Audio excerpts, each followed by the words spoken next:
तो दर्शक बंधु आपण मानकु पुणी थरे आउ एक नुआ भिडियो रे स्वागत। तो ओडिशा रे आरंभ होई सारिछि धान किणा प्रक्रिया। चलित वर्ष खरीफ फसल पई आरंभ हैला धान किणा। तो चलित वर्ष सरकार चाषी ठारू केते टंका देई धान किनिबे ओ एहा सह मंडी रे धान किणा प्रक्रिया को शृंखलित करिया पई सरकार कोन सब पदक्षेप नैछंती आसंतु जानिबा। तो मिलिथिबा सूचना अनुसार गत 20 तारिख रु बरगढ़ जिले में आरंभ होईछि धान किणा।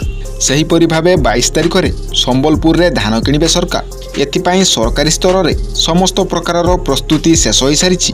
चलित वर्ष चाषी ठारू 3100 टंका रे धान किनिबे सरकार। सेथिपाई धानर सर्वनिम्न मूल्य 2300 टंका सह राज्य सरकार इनपुट सहायक मूल्य 800 टंका मिसाई मोट 3100 टंका रे चाषी ठारू धान किनिबे सरकार। यह सह धान किणा प्रक्रिया को शृंखलित करिया पई प्रति मंडी रे रहिबे जणे लेखाएं अधिकृत अधिकारी एवं समस्त जिलापाल को रिपोर्ट प्रदान करिवे।